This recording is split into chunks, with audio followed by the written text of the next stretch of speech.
आज देखते हैं हम जो कक्षा 12 की जो सब्जेक्ट स्टार्ट किया था हमने भौतिक विज्ञान, उसकी जो आपकी पार्ट 4 ये वीडियो देखेंगे, जिसमें हम निकालते हैं किसी बिंदुवत आवेश के कारण वैद्युत विभव। तो आप देखते हो एक बिंदुवत आवेश है आपके पास Q, और इस आवेश से R मीटर की दूरी पर एक आपका आवेश है Q नॉट, जो बिंदु P पर रखा हुआ है, और इस बिंदु P पर ही हमें वैद्युत विभव ज्ञात करना है। तो माना एक बिंदुवत आवेश Q बिंदु O पर रखा हुआ है और इससे R मीटर की दूरी पर एक आवेश Q नॉट जो प्रेक्षण आवेश है आपका रखा हुआ है, और इस Q के कारण इस बिंदु P पर हमें निकालनी है वैद्युत विभव।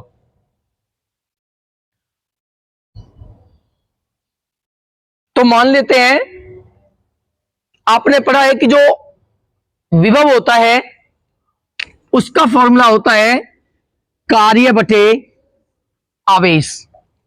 और कार्य क्या होता है आप पढ़ते हैं, 9th में पढ़ा था आपने, कार्य बराबर होता है बल गुना विस्थापन। तो सबसे पहले तो हम निकालते हैं बल।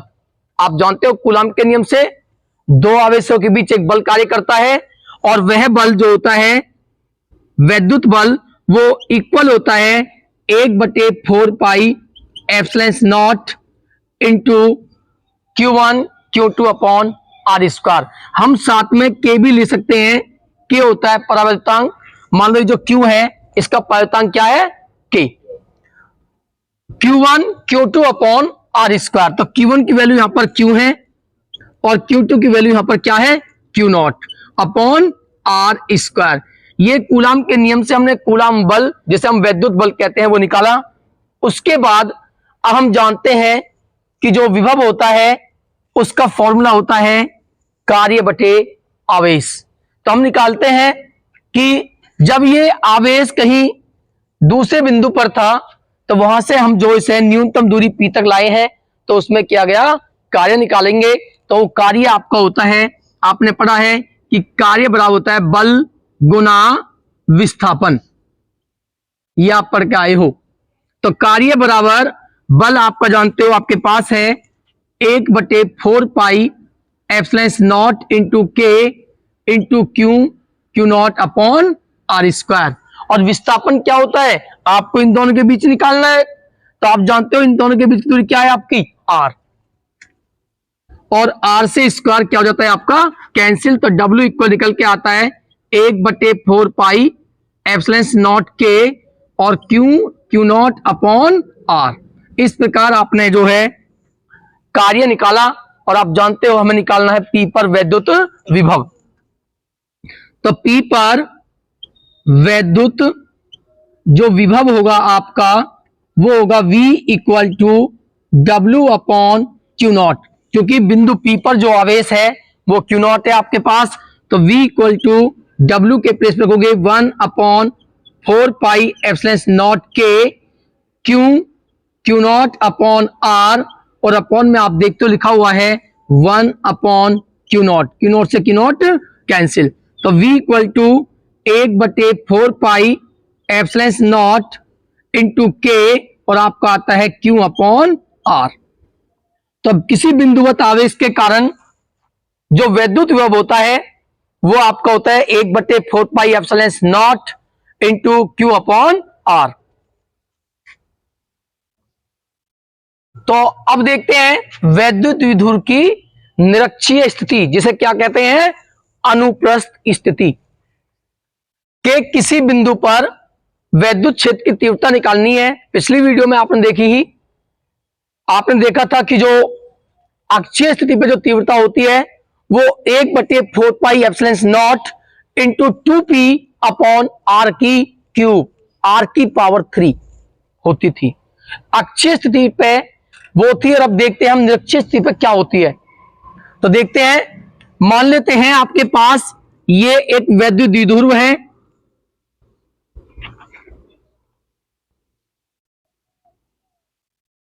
ये आपके पास एक वैद्युत द्विध्रुव है ए बी, और इसके ए पर माइनस क्यू और बी पर आपका प्लस क्यू आवेश है, और बीच की दूरी आपके पास 2l। ये होता है वैद्युत द्विध्रुव। अब निरक्षीय स्थिति क्या होती है?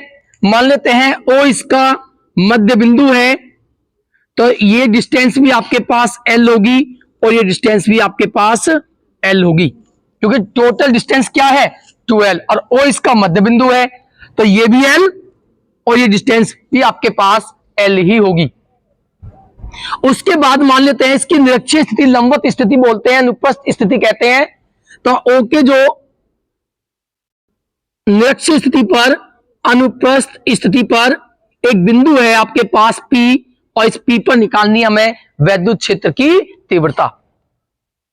अक्षीय स्थिति में आपने देखा था कि इसी की डायरेक्शन में होता था बिंदु P, और जो निरक्षीय स्थिति होती है, अनुप्रस्थ स्थिति होती है, उसमें O के लंबवत डायरेक्शन में होता है, निरक्षीय स्थिति पर होता है आपका बिंदु P, और P से O तक की जो दूरी है वो हम मान लेते हैं क्या है R। अब आप देखते हो जो B बिंदु है जिस पर आपका आवेश रखा हुआ है प्लस Q, तो प्लस Q आवेश के कारण जो P पर तीव्रता होगी वो ये होगी आपकी E1। इस प्लस Q के कारण तीव्रता है E1, और माइनस Q के कारण P पर जो तीव्रता है वो है आपकी E2। E1 की डायरेक्शन ये है और E2 की डायरेक्शन ये है। आप जानते हो, आपने पीछे भी देखा था कि जब हमने अक्षीय स्थिति पर तीव्रता निकाली थी तो उनकी डायरेक्शन कुछ इस तरीके से थी, E1 और E2, क्योंकि दोनों अपोजिट डायरेक्शन में थे, विपरीत दिशा में थे। हमने माइनस करके परिणामी तीव्रता निकाल ली थी। अगर एक ही दिशा में होते, इस तरह से होते E1 और E2, तो जब दिशा समान है तो हम उन्हें जोड़ के निकाल सकते थे। बट यहां पर आप देखते हो E1 और E2 ना तो ये दोनों विपरीत दिशा में है और ना ही ये समान दिशा में है। तो इस कंडीशन में हम क्या करते हैं, क्योंकि दोनों जो है कुछ एंगल बनाते हुए दिखाई दे रहे हैं आपको, तो उस कंडीशन में अब हम परिणामी तीव्रता किस प्रकार निकालते हैं वो देखते हैं। सबसे पहले हम क्या करते हैं, इस AB के पैरेलल, AB के समांतर बिंदु P पर एक रेखा खींचते हैं। तो ये है रेखा आपके पास, जो कि AB के समांतर है। आपने पढ़ा होगा 9th क्लास में, आपने पढ़ा है कि जब दो समांतर रेखाएं आपके पास होती हैं और उन समांतर रेखाओं में ये एक रेखा होती है, ट्रांसवर्जल रेखा बोलते हैं इसको। ये रेखा जब इन दोनों रेखाओं को इंटरसेक्ट करती है, काटती है, प्रतिच्छेद करती है, तो ये कोण इस कोण के बराबर होता है, और ये कोण इस कोण के बराबर होता है, और ये कोण इस कोण के बराबर होता है। इस प्रकार आपने देखा होगा, देखा सभी ने। तो आप देखते हो कि ये रेखा इसके जब समांतर है, तो अगर हम ये मानते हैं कि ये कोण थीटा है, तो आप बताइए ये कोण कितना होगा। आप जानते हो कि इन दोनों त्रिभुजों में ये L, ये भी L, ये दोनों में कॉमन है OP, और ये भी 90 अंश और ये भी 90 अंश। तो दो भुजा आपकी समान है, और एक कोण जब बराबर हो, दो भुजा समान है आपके पास और एक कोण बराबर है 90 अंश, तो त्रिभुज होते हैं आपके सर्वांगसम त्रिभुज। क्या होते हैं? सर्वांगसम त्रिभुज होते हैं वो आपके। तो ये दोनों त्रिभुज जब सर्वांगसम त्रिभुज हुए, तो हम जानते हैं सर्वांगसम त्रिभुजों की सारी भुजाएं बराबर होती है और सारे कोण भी बराबर होते हैं। तो जब ये दोनों त्रिभुज सर्वांगसम हुए, क्यों हुए? क्योंकि ये कोण इस कोण के बराबर, ये भुजा इस भुजा के बराबर, और ये दोनों में कॉमन है, तो ये कोण इस कोण के बराबर होगा। अगर ये थीटा, तो ये भी आपका थीटा ही होगा। अब आप देखोगे ये कोण कितना होगा आपका। आप देखो वहां पे मैंने अभी बताया है कि ये दोनों पैरेलल रेखाएं हैं, दोनों समांतर रेखाएं हैं, और दो समांतर रेखाओं को यदि कोई रेखा काटती है तो ये कोण इस कोण के बराबर होता है। ये दोनों समांतर रेखाएं हैं, ये रेखा इन्हें काट रही है, प्रतिच्छेद करती है, तो ये प्रतिच्छेद रेखा है, तो ये कोण इस कोण के बराबर होगा।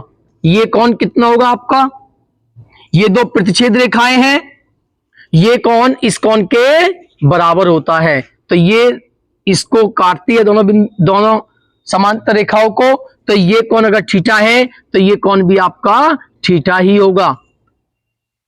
अब आपने पढ़ा होगा घटकों के विषय में, घटक किसे कहते हैं। दो घटक होते हैं, एक समांतर घटक और एक ऊर्ध्व घटक। समांतर घटक में कॉस लेते हैं और ऊर्ध्व घटक में साइन लिया जाता है। अब समांतर घटक और ऊर्ध्व घटक की हमें कैसे पता लगाते हैं, हम किस प्रकार पता लगाते हैं इस बात की कि कौन सा समांतर घटक है कौन सा ऊर्ध्व घटक है। जिसके साथ कोण बना हुआ होगा, जिसके साथ कोण बना हुआ होता है उसे हम कहते हैं समांतर घटक। तो आप देखते हो ये जो E1 है,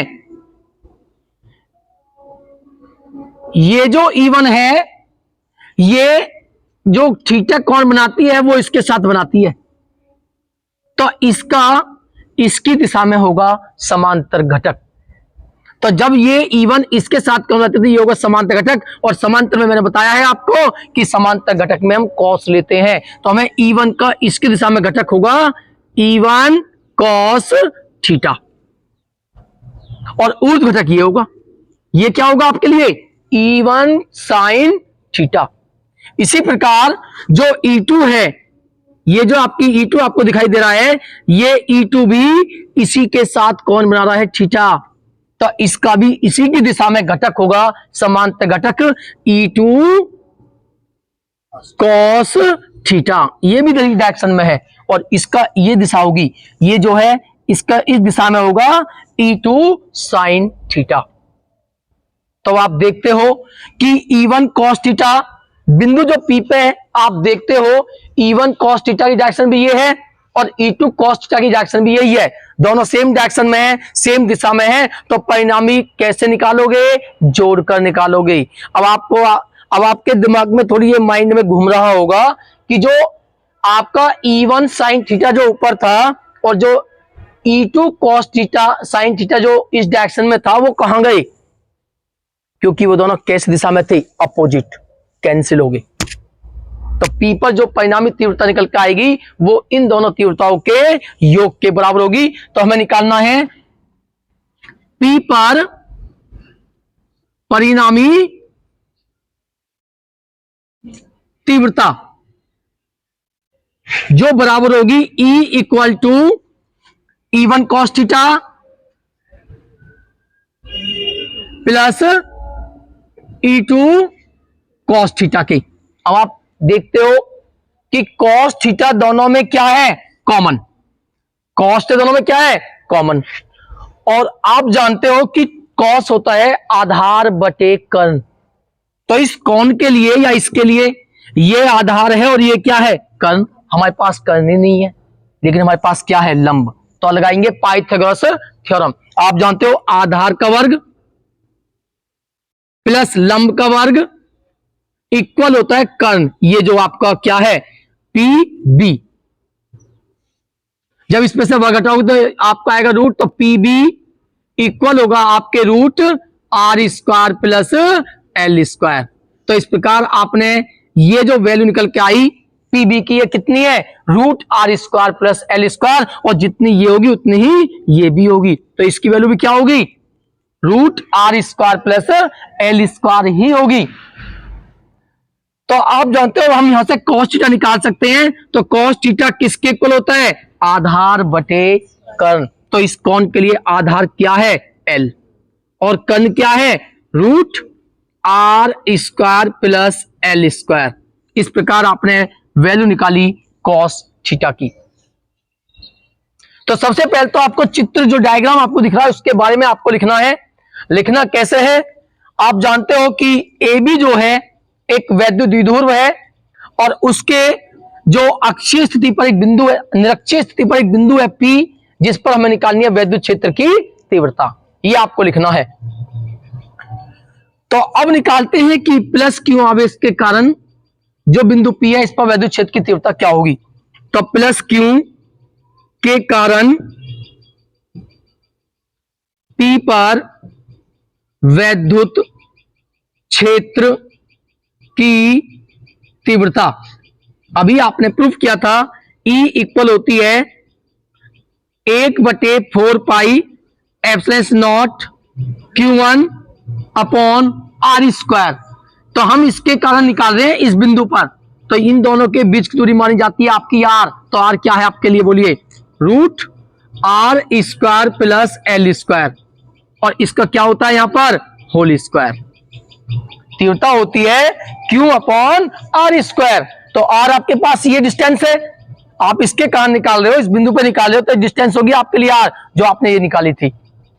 तो R स्क्वायर से रूट क्या होगा आपका, कैंसिल, तो E1 निकल के आती है आपके पास 1/4 pi epsilon naught Q upon R square plus L square.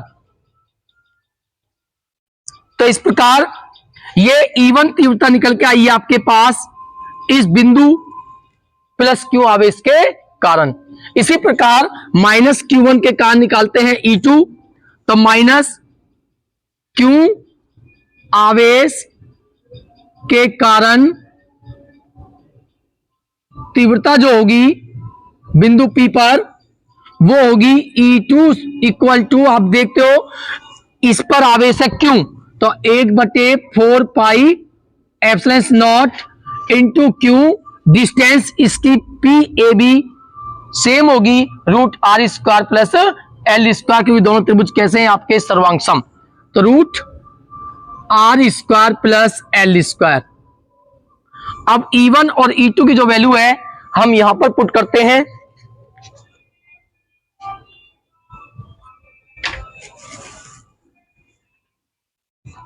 तो निकालते हैं P पर परिणामी तीव्रता, तो वो इक्वल होगी E equal to E1 cos theta plus E2 cos theta, E1 cos theta plus E2 cos theta. अब आप देखोगे, आप दो तरह से यहां क्वेश्चन कर सकते हो। आप देख रहे हो E1 और E2 दोनों की वैल्यू कैसी है, यहां पर आप इसके स्क्वायर करोगे तो स्क्वायर से रूट क्या हो जाएगा आपका, कैंसिल, तो रूट कैंसिल होने के बाद में आपका आता है 1/4 pi epsilon naught Q upon R square plus L square. तो आप देखते हो जो Q1 और Q2 है, सॉरी E1 और E2 दोनों की वैल्यू कैसी है, सेम, और cos थीटा दोनों के लिए सेम है ही। तो आप या तो E1 E2 की वैल्यू अलग अलग पुट कर सकते हो, या आप जानते हो जब दोनों सेम है तो इसे हम 1 + 1 क्या लिख सकते हैं, 2, तो लिख सकते हैं E इक्वल टू, या तो आप E1 लिख दीजिए E1 cos थीटा, या आप E2 cos थीटा लिख दीजिए, क्योंकि E1 और E2 दोनों समान है। तो यहां पर हम देखते हैं E इक्वल टू 2, E1 के प्लेस पे आप लिखोगे E1 या E2 1/4 pi epsilon naught Q upon R square plus L square, into आप cos थीटा की वैल्यू पुट करोगे, और cos थीटा इक्वल है आपके L upon root R square plus L square, L upon root R square plus L square. इस प्रकार E1 की value, जो E1 और cos थीटा की वैल्यू रखने के बाद हमें प्राप्त हुई वो ये वैल्यू है आपकी। अब इसमें क्या करते हैं, E equal to 1/4 pi epsilon naught into 2 into, आप देख रहे हो Q इंटू 2L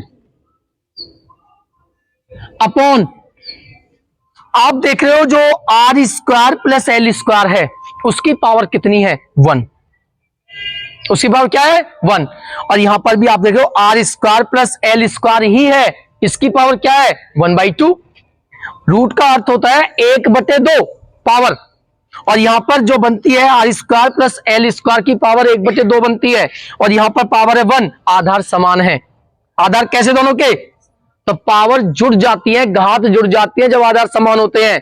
तो R square plus L square की पावर 1 + 1/2 क्या होगा, 3/2। तो आप लिख सकते हो R square plus L square की पावर 3/2।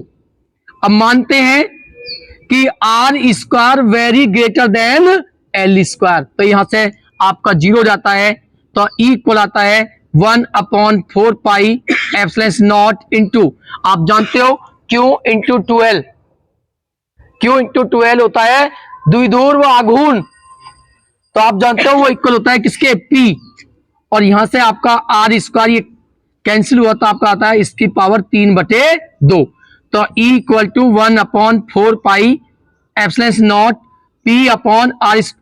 घात की मल्टीप्लाई होती है, गुना होती है, तो आप 2 की गुना करोगे 3/2 में, तो 2 गुना 3/2 क्या होगा, 2 से 2 कैंसिल, क्या आएगा 3। तो ये होती है निरक्षीय स्थिति पर वैद्युत क्षेत्र की तीव्रता। अक्षीय पे 2p था, यहां पे क्या है p, यानी कि निरक्षीय स्थिति पर तीव्रता क्या होगी, आधी, हाफ होगी। तो ये है आपकी निरक्षीय स्थिति पर तीव्रता का सूत्र।